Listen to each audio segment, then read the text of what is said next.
I'll start maybe with Zahra. You kind of gave us a lot of really beautiful glimpses, very intriguing notions of how education can be conveyed, or how learning, or how conditions and even kind of seating, postures affect our kind of perception, our capturing even of knowledge, and our kind of interaction with the environment around us. I mean, and one, I would say one particular as well, kind of aspect of what you mentioned that I just wanted to, if you can kind of maybe say a few additional words on, is the theater. Even the kind of use of the arts, performing arts, as a way of critique and eventually education. That's true. I mean, I recall as well, even as we were younger, theater was kind of a very important aspect of our discourse, in a sense. So if you can kind of elaborate a little more about that in relation to today's kind of status of the performing arts as well, in discourse. I would say it's the relationship of the society themselves with the changes with their urban landscape, because for the previous society, for the previous inhabitants of the old city, they were very much attached to their surroundings, and the sudden shift created a very heavy effect on them, and you can see it not only in theater but also in poetry. In one of the slides, but I skipped quickly through. There were poetry about Abdallah al-Ataybi watching the city being destructed, and he's complaining about when بيقطونا ورا السور. But these acts, art and theater, poetry, and even in writing, acted as a documentation tool in a way about this quick transition that happened. There are so many different plays in Kuwait that talk about even the design of the setup itself. You can see shifting suddenly from the mud city, and suddenly you can see brick construction within the backgrounds of these plays. And also very famous sayings like الكويت صارت طبقات في بتركب قطار كنت ما أذكر كل الجملة بالضبط بس it became part of the memory, the artistic memory, if we could call it. I don't think that currently there is such reflection in art, not even theater, but it really goes back to how do we perceive urban development? How do we feel that we are part of it? Do we really sense that it's affecting our lives, or is there a sense of detachment from who is supposed to design the city and decide how it will look like in 20 years from now, versus our roles as not architects, as civic participants, I would say. Participant, I think, is a key word here. And that takes me to Rida, actually a very important kind of statement that you made during your talk, is that without knowing your identity as a practitioner, in a way, you're not able to really produce kind of for the betterment as well of your environment, one way or another. So how would you take that statement to perhaps kind of a remark to architects today, if we go back to learning or educational environments, to architects today designing schools, say, for example? You mean designing schools for children? Well, by school, I kind of refer to any kind of formal, let's say... But not architecture education, you're not saying... No, but I mean architects basically designing these environments for education. So more of formal, structured environment for education as opposed to the city, kind of opening up again to the world as a bigger environment for education. How we can take that statement, I mean, to the curriculum, quite a generic, yes, I understand. But if you can give a remark on that. I mean, there is an ongoing debate, I'm sure everybody's aware, what ails the Middle East in general, and also the Gulf. Why are people not or averse with this urban apathy. We think, of course, a lot of answers are in the education of children. So it's not a matter of you can have beautiful schools, but what the content is giving them. That's very important. I'm sure you're aware of programs like Ahmed Shigeri, for example. He hits on that. But even after 11 years, 11 years, right? Schools, for example, in Jeddah, where he's from, really just are not interested. They want the teachers now, it's just a 9 to 5. No, it's not 9 to 5, it's 7 to 3, for example, job to them. So unless we start, yes, I'll give you another example in Saudi Arabia. I mean, we don't have music classes, haram, obviously. But regardless of what you do with it, I think the effect on the upbringing of children and this, why is this lack of participation? You're not developing sensitivity to your environment from a very early age. And I see that with a lot of children in the family, for example. And add to that, of course, you have all these, computer games, violence, blah, blah, blah, movies. It's not helping. And so, yes, then thank you. I go back, yes. But if you had a very good environment, yes, I think that will inspire people who are teaching. And as some of the examples of how art could also be brought in as a learning tool. Unfortunately, even in Saudi Arabia, art has taken a very, I would say, deviant fashion course rather than being a tool of expression. And this is the biggest question we ask a lot of our students and a lot of also some of the younger. What are you trying to say? This has not existed. And even poetry, I'm glad still poetry is still healthy in the Gulf. I think this question has to be formulated back into the curriculum. What are you trying to say? Be it an artist or an architect or a designer. I think it's kind of going to kind of, is it the chicken or the egg, the curriculum or the environment, and kind of moving between the two when it comes to... I think both. I mean, if you have someone enlightened who would do an amazing environment, he has to, I'm sure, take care of what the curriculum is being taught inside that. Oh, that's great. And moving to Ghadir, I think it was really great, the whole kind of the series of majalis that you've held at the village, and the engagement with the community, the story that you mentioned. Of kind of trying even to schedule the program with the committee, the community committee, in a way. To what extent your engagement with the community in that particular project had changed in a way the course of programs that you initially planned? So you must have started with a plan. You started engaging with the community. You started with a goal. To what extent that engagement you feel had an impact as well? Okay, I'm glad you asked this question because I was trying to fit that into my presentation, but for the lack of time, I couldn't. So I'll tell you two stories and one comment.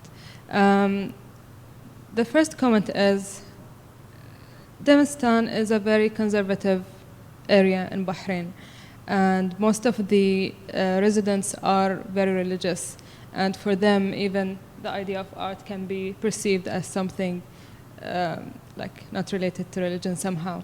So they were very skeptical about what are we going to do exactly, who is supporting us, what are the names and the last names that are working on this project, which is true to most of places in the Gulf or in the Arab world. They would ask you that question. So to go back to your question, we are very, let's say,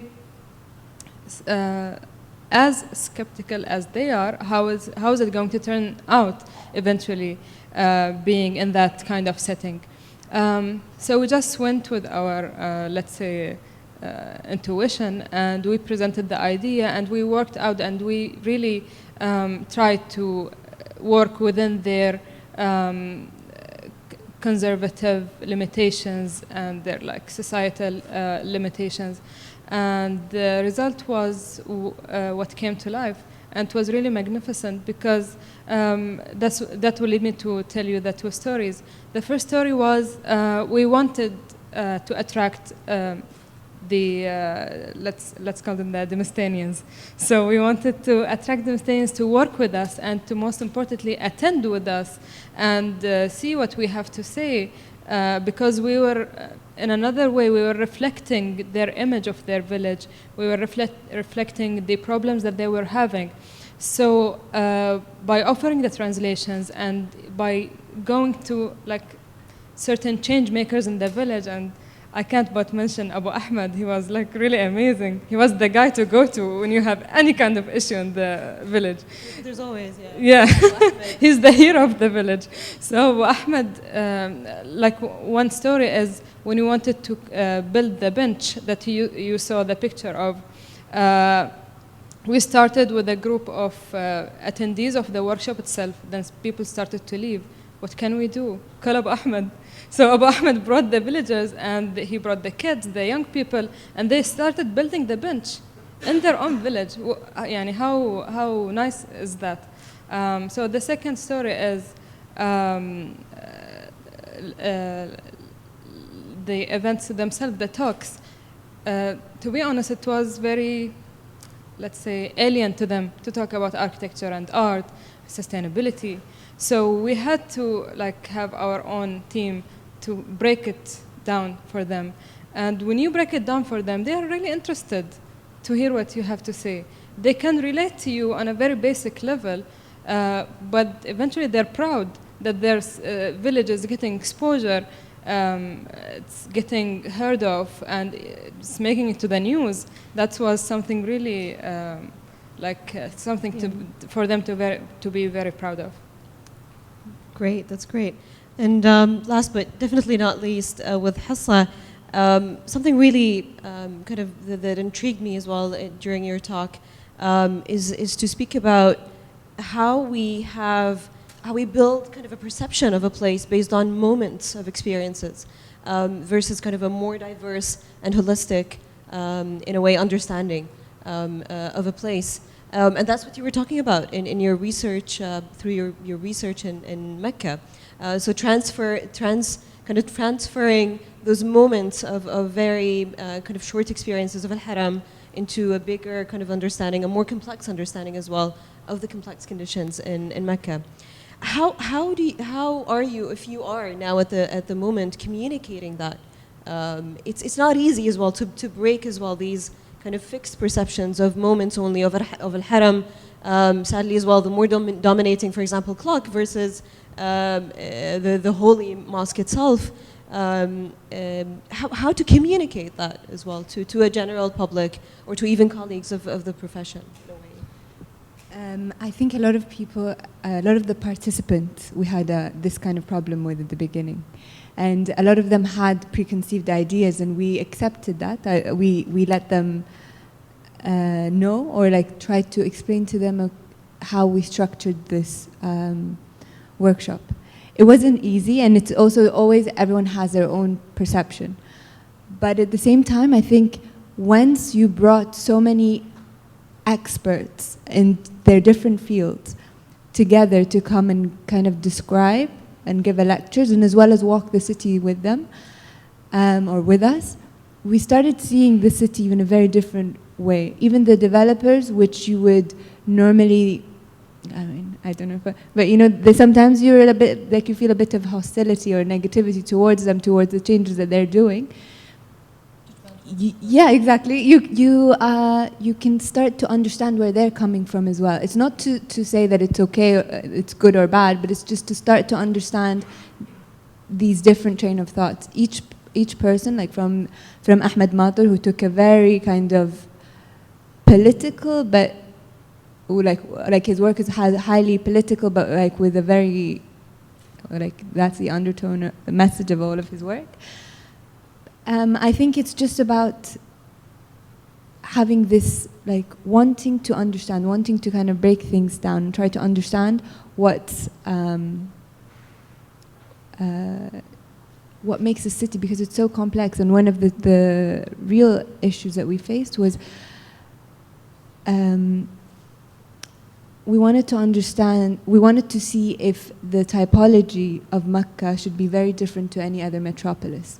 Because I think this was the real issue, is like we should treat Mecca as a very different, because of the influx of people coming in and this kind of... What a unique condition. Yeah. Exactly. So the way that it's been kind of planned is like as though it's any other metropolis, but it's not. And that's like the starting point. I think if we had come to a judgment early on, it would have been, it wouldn't have worked. It would have been too naive. So that's why we tried to understand, really.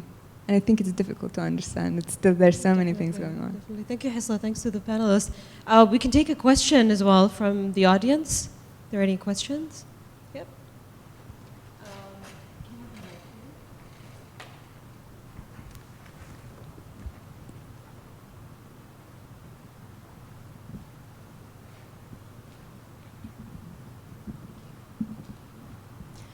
Thank you for all your presentations, really wonderful insights. My question is to both Ghadir and Hissa, but picking up on the word that Ghadir used, which is inaccessible. And so a lot of the work you talked about is mainly what you've been doing, but you haven't really told us anything about the official structures of authority that were there and how you engaged with those. And I'm interested because there's a lot of the times where you just say, there's only so much you can do within those existing structures. So are you showing us something that is parallel or outside those existing structures? Or is it something that is within those boundaries? And how do you see your work affected by that? Authorities was a real problem. Like getting access, especially to Mecca, is a very big problem. One of the things is our workshop is open internationally. It just so happened that in the first year, all the applicants were Muslims, which made it okay for everyone to kind of get into Mecca. But getting in is one thing. Being able to photograph, being able to walk the streets, being able to talk to people, that's a whole different situation. We had some permits, like photography permits, and letters kind of explaining that because we were affiliated with the university, Afat University. And kind of having the educational background, that kind of benefited us because a lot of the situation in Mecca is there is a lot of unplanned settlements, as he mentioned, and a lot of these settlements are being cleared. So everyone is there's like a whole sense of fear. So kind of seeing different people or a bunch of people walking around with cameras is like alarming for everyone. So we had a lot of people who did not want to talk to us, a lot of people that didn't want to, that were furious. We got stopped by the police a few times. Like it's not a smooth process. But I think that's also part of it. Like you have to push the boundaries a little bit. Like we want to try to understand something. I think you have to push for it. I think, when we say, for instance, we can't walk in cities, especially in the Khalij in general. We have this kind of, oh no, we're in a car city, and therefore we're not going to be able to get access. What we did was we had Medina, actually, a Kuwaiti initiative, come to do a walk with us, and they took us on the most incredible tour. We went to the very edges, the peripheries of the city, climbed all the way up, and kind of it broke down this barrier. I think this is from their experience in Kuwait, breaking down the social barrier, this kind of this preconceived idea that you cannot walk, and actually you can, even though it wasn't pleasant, and the places were not planned for. I mean, if the video worked, you would have seen the conditions. But I think it's always, we're at this moment where we need to break the boundaries that we set ourselves, and we try to break the context in order to learn. So the process isn't easy, but you just have to do it. And I'll give it. Yeah, let me answer that really quickly. So we had a different case than Hassa's because the beach was technically local to the village. So the only permissions that we had to take were from the villagers themselves. It wouldn't make any sense if we took permission or any kind of permission from the municipality if the villagers don't approve. So their consent was the most important part. The second part is, let's say, the outcome or the activism that stirred circles of change after that. It's really difficult in Bahrain to talk about the privately owned lands that are facing the sea, because obviously it belongs to whom. So saying that, we did our best to expose the topic and have some conversations going around the topic, and like we didn't express our own ideas. We just presented art and talks, and that's it. But having the village's name echoing around gave people the curiosity to know what is wrong with this beach. Why is it called inaccessible? Well, because it is located in between privately owned lands, and people don't have direct access to it as before. And their economy is suffering because most of them are fishermen, and this affects their economy. So with the authorities, we couldn't offer the villagers like the wanted connection with the authority, but in terms of permissions, we didn't have to go through all of that. Thank you, Ghadir. Thanks a lot. Thanks for our speakers for the session. Thanks for our speakers as well of the first session. For the audience for sticking around as well. I hope you've enjoyed the first day of the conference. I'll just end with a few notes for tomorrow.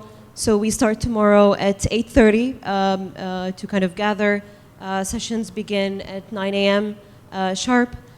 Tomorrow we speak more about Education City, the architecture of Education City. So more about the architecture kind of for education. We're going to have as well a couple of speakers and presentations discussing the broader kind of broader notions on culture, identity, learning, and space. So be with us tomorrow as well. We have a great list of speakers for the day.